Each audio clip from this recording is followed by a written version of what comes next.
Lumière, changement de lumière, effet pyrotechnique, son très fort. Oui, aujourd'hui on va parler de concert. Tous les concerts ne sont pas violents d'ailleurs. Mais un concert, c'est une expérience aussi géniale que difficile à photographier. On a beaucoup de changements de lumière notamment, on est possiblement loin de la scène, sans trépied, sans trop de place. Et si on est proche, notre matériel peut recevoir des projections, ou on peut avoir aussi un mauvais angle de vue. Bref, ça a l'air sympa comme ça, mais c'est assez compliqué à faire. Alors comment prendre des photos de concert, quel est le matériel à avoir, quels sont les réglages à mettre, quel mode d'exposition choisir, comment se déplacer, et c'est ce qu'on va voir dans ce podcast de Photomaniac. Avant de commencer d'ailleurs, je vous rappelle que sur mon site photomaniac.fr, vous pouvez retrouver ma formation gratuite sur les bases de la photo. On commence par le matériel conseillé pour la photographie de concert. Alors déjà, un objectif rapide, donc ça signifie qu'on peut ouvrir grand et du coup avoir des temps de pause courts, ce qui peut nous être très utile en photo de concert. C'est pas obligatoire, mais c'est bien en tout cas si vous pouvez ouvrir au moins jusqu'à f4. Ça sera en tout cas utile. Ensuite, au niveau du type d'objectif, un grand angle servira à prendre du coup des photos globales de la scène, souvent du coup de l'arrière, ou éventuellement aussi depuis la fosse. Avec la distorsion, ça peut faire des effets un petit peu dynamiques. On peut aussi avoir un téléobjectif pour pouvoir photographier du coup de plus loin et aussi isoler des éléments ou des artistes, et éventuellement un objectif standard. D'ailleurs, les objectifs à lentille fixe ont généralement de plus grandes ouvertures pour moins cher que les zooms,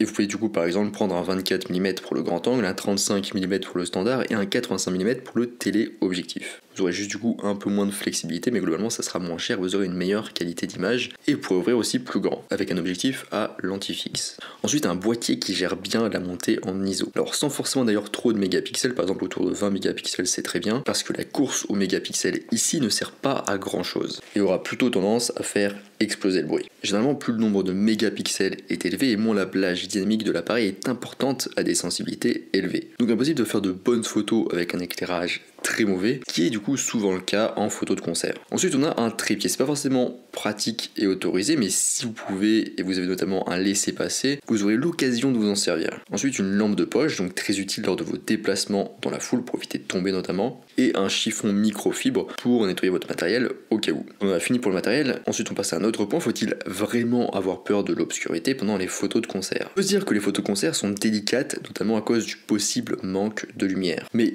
heureusement, de nos jours, l'obscurité n'est plus aussi problématique qu'autrefois. Les appareils photo modernes sont excellents pour produire de bons résultats, même à des sensibilités ISO élevées, et vous pouvez facilement du coup monter par exemple jusqu'à 800 ISO avec un APS-C et jusqu'à 1600 voire 3200 ISO avec un 24x36. Alors soyez courageux et augmentez simplement vos ISO. Rappelez-vous qu'il vaut mieux un peu de bruit qu'une photo complètement ratée. En plus d'augmenter vos ISO, prenez vos photos en format RAW, donc en format brut. Parce qu'en effet, le format JPEG, il va beaucoup vous restreindre lors de votre développement, notamment parce qu'il renferme moins d'informations. Alors qu'avec un format RAW, vous allez pouvoir bien plus facilement corriger les hautes lumières, ajuster la balance des blancs, diminuer le bruit et plein d'autres joyeusetés. Ensuite, autre point, savoir quand déclencher, mitrailler ou pas. Lorsque vous assistez pour la première fois à un grand concert, la tentation est grande de mitrailler chaque seconde du spectacle, tel Schwarzenegger dans Predator. Je sais, c'est rassurant sur le coup, mais vous allez regretter toutes les heures de tri derrière. Alors tel le chasseur qui traque sa proie, soyez patient et attendez le bon moment pour photographier. Si vous connaissez le concert, c'est plus simple, bien sûr.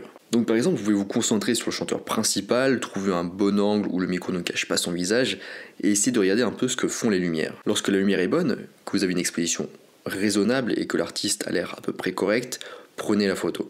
Sinon, attendez, si vous en avez la force mentale. Réservez vos moments de mitraille quand quelque chose de spectaculaire se déroule sous vos yeux et votre objectif. Par exemple, si le chanteur saute dans la foule ou vous envoie un baiser ou son slip, dans ce cas, enlevez le cran de sûreté et mitraillez à volonté. Ensuite, autre point, quel réglage pour la photo de concert? Quand il y a des spots lumineux qui éclairent à peu près correctement vos sujets, vous pouvez essayer ces réglages. Donc des ISO autour de 1600 ou 2000, ou une ouverture entre f2.8 ou f4. f4 c'est mieux d'ailleurs si vous pouvez. Un temps de pause supérieur à 1/250 de seconde. Vous obtiendrez généralement 1/500 de seconde à f2.8 et 2000 ISO. Et mettez-vous en mode manuel. Donc attention, vous devez être quand même très à l'aise et capable de changer rapidement vos réglages. Sinon dans ce cas, si vous n'êtes pas trop à l'aise en manuel, mettez-vous en priorité à l'ouverture. Et pensez à bien garder le contrôle sur vos ISO et à toujours vérifier votre temps de pause. La vitesse de mise au point de votre objectif est également très importante. Les scènes sont souvent mouvementées, ce qui laisse très peu de temps pour la mise au point. Du coup, il est également bon de choisir des objectifs dont l'autofocus est fiable, même en cas de lumière médiocre. Je vous conseille de faire la mise au point en utilisant le collimateur central, il a tendance à être le plus réactif. Pour la balance des blancs, vous pouvez essayer lumière du jour. Ce réglage vous donnera des couleurs fidèles dans la grande majorité des situations d'éclairage lors des concerts, mais je vous rappelle qu'en prenant vos photos en RAW, vous pourrez facilement modifier la balance des blancs plus tard. Globalement d'ailleurs, évitez d'utiliser le flash et essayez de vous servir uniquement des lumières du concert. C'est plus authentique, et dans les petites salles, en plus, le flash ça peut gêner les artistes. Enfin, si votre mesure d'exposition ne fonctionne pas très bien, je vous conseille de vous mettre en mesure spot, de viser un visage par exemple et de recadrer par la suite. Bloquez l'exposition si vous êtes dans un mode semi-automatique. Ensuite, autre point qu'on va aborder, c'est globalement comment éviter le bruit. Tous les concerts ne seront pas superbement éclairés, et si vous allez dans des petits concerts notamment, la lutte contre le bruit sera terrible. Mais si ça peut vous rassurer, il y a aucune raison, à part vous éventuellement, pour qu'un appareil photo moderne équipé d'un bon objectif ne puisse pas produire des résultats satisfaisants ou raisonnables dans une salle faiblement éclairée. La première chose à faire est de connaître votre appareil et notamment jusqu'où vos photos sont acceptables au niveau du bruit. Testez tranquillement chez vous avec un objet, une pièce faiblement éclairée avec une petite ampoule par exemple, et prenez une série de photos à 100, 200, 400 jusqu'à 6400 ISO par exemple. Et regardez sur votre ordinateur les résultats. Vous pouvez aussi post-traiter le bruit, mais globalement un post-traitement poussé sur une photo très bruitée ne donnera pas grand chose.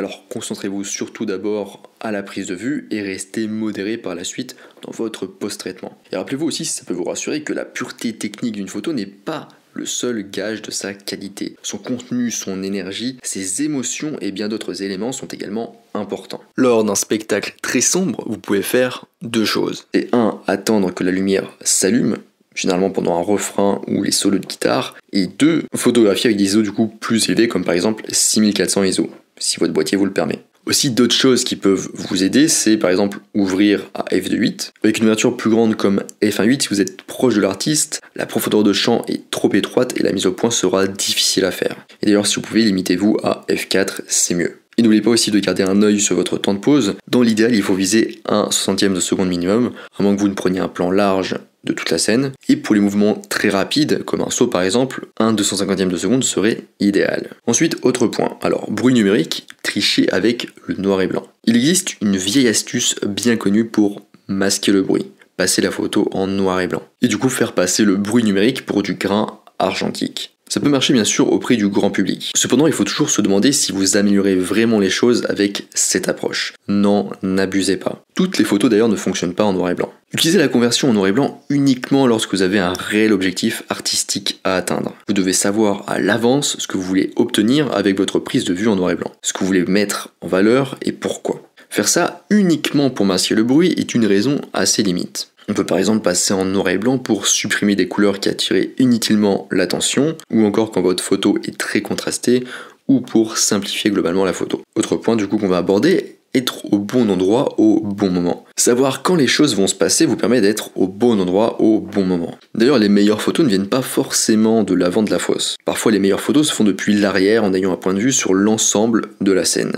Essayez de vous renseigner sur quand se produisent les grands moments du concert et assurez-vous d'être en position pour obtenir les explosions pyrotechniques et le spectacle scénique complet dans votre photo. D'ailleurs, parfois, en fait, la fosse est le pire endroit où se trouver si le concert sur scène est impressionnant. Vous pouvez vous y retrouver bloqué sans pouvoir vous balader dans la salle pour trouver un meilleur point de vue. Et quelquefois d'ailleurs, si vous demandez, vous n'avez rien à perdre après tout, vous obtiendrez un accès spécial pour photographier depuis le bureau de l'accueil ou à l'arrière. Autre point rapide, enflammer la foule. Pensez aussi à photographier la foule, quelle que soit l'ampleur du concert, c'est toujours très amusant. Essayez pour quelques clichés de vous concentrer sur quelqu'un d'intéressant qui a l'air d'apprécier vraiment le moment. Autre point, évitez les dangers. Si vous êtes professionnel, le travail sur scène peut comporter de réels dangers. Alors trouvez le régisseur et présentez-vous. Il sera en mesure de vous avertir de tout moment du spectacle où il ne voudra pas que vous vous mettiez dans le chemin. Il s'agira soit de pyrotechnie, soit de changement de décor, soit simplement de l'emplacement des techniciens de guitare ou des préférences du groupe pour la soirée.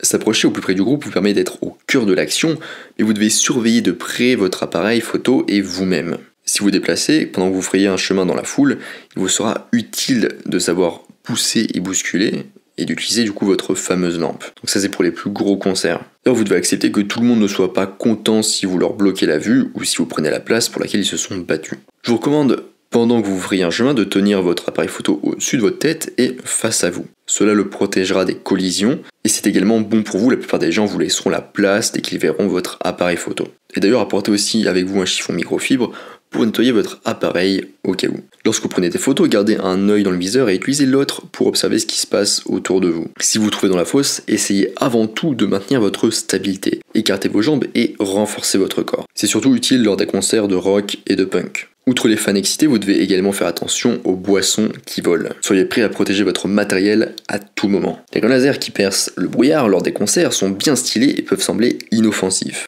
Mais il n'en est rien. Ils constituent une réelle menace. Si un laser brille directement dans l'objectif de votre appareil photo, il peut endommager irrémédiablement le capteur, embêtant, ainsi que vos yeux, très embêtant. Maintenant, autre point, comment se déplacer pendant le concert. Alors déjà, le batteur est la première priorité car il est le plus inaccessible pour tenir de bonnes photos depuis la fosse. Ensuite, place aux prises de vue depuis la scène pour illustrer l'ampleur du spectacle. Donc si vous avez un accès, si vous avez un pass. D'ailleurs, savoir quand les blinders, donc c'est les spots qui éclairent la foule, sont allumés et illuminent la foule est essentiel. Sans lumière sur la foule, les photos depuis la scène sont souvent inutilisables. Vérifiez donc sur la setlist quand ces moments se produisent, puis déterminez où se trouvent les meilleurs points de vue. Attention, entre les chansons, il vaut mieux éviter de se mettre dans le chemin des techniciens de scène car c'est à ce moment-là que les guitares sont accordées et échangées. Si vous embrouillez avec un technicien, vous mettrez toute l'équipe de production à dos. L'avant de la salle est probablement la position de prise de vue la plus confortable pendant un concert. Mais attention, il est souvent impossible d'accéder à cette zone une fois que la foule est arrivée dans la salle. L'utilisation de votre fameuse lampe de poche peut vous aider à vous frayer un chemin à travers la foule. Mais il est préférable de faire une reconnaissance de l'ensemble des voies d'accès avant que la foule excitée ne débarque. Il faudra aussi repérer les voies d'accès pour monter dans les gradins lors des grands concerts. Si vous perdez du temps, et si vous perdez du temps, vous perdez des photos. Alors soyez prévoyants. Rappelez-vous que les prises de vue impressionnantes de la foule depuis les hauteurs dans un stade ou une arène ne fonctionnent que lorsque la foule est éclairée. Vous devez du coup prévoir quand photographier depuis la scène avec la foule éclairée et quand grimper dans la partie la plus haute du stade. Vous pouvez le savoir en regardant la setlist pour planifier où vous allez photographier chaque chanson. Dites-vous qu'il faut généralement manquer au moins une chanson pour vous rendre dans les hauteurs d'une salle. Donc prévoyez de partir quand vous savez que vous pouvez manquer cette chanson, mais que la suivante aura un éclairage incroyable. Bref, pour vous déplacer, prévoyez, planifiez, repérez avant que la foule n'arrive. D'ailleurs, vous perdrez sans doute du temps parfois à attendre que la lumière s'allume, et il faudra que vous soyez patient dans ces moments. Ensuite, autre point qu'on va voir, c'est bloquer la mise au point. Pour la photo de concert, on va utiliser le mode autofocus, donc mise au point automatique, et la mise au point manuelle ou le blocage de la mise au point. Donc en 1, vous pouvez commencer à utiliser l'autofocus en faisant la mise au point sur les yeux de l'artiste, par exemple. En 2, une fois que vous voyez que les choses sont nettes, bloquez la mise au point en passant en manuel ou avec le bouton de verrouillage dédié sur votre boîtier. Et en 3, bien sûr, recomposer la photo. Cela permet d'éviter que la mise au point se fasse à l'infini lorsqu'un artiste bouge. Une autre solution est aussi de mettre votre mise au point sur le back button de votre boîtier, j'en parle notamment dans ma formation gratuite. Le principe est simple, tant que vous restez appuyé sur ce bouton, la mise au point se fait. Quand vous relâchez le bouton, la mise au point se stoppe, donc se bloque. Voilà, c'est tout pour cet épisode sur comment photographier un concert. Comme d'habitude, je fais en sorte que l'épisode ne soit pas trop long, mais vous pourrez retrouver beaucoup plus de détails sur mon site photomaniac.fr sur par exemple comment gérer les forts éclairages, comment gérer la lumière stroboscopique, les éclairages LED, comment se faire de l'argent avec la photo de concert et comment prendre des photos avec son smartphone. Je vous rappelle aussi que sur mon site photomaniac.fr, vous pourrez trouver ma formation gratuite sur les bases de la photo. Je vous invite donc à vous y rendre. Moi, je vous laisse ici et je vous dis à la prochaine sur les internets mondiaux.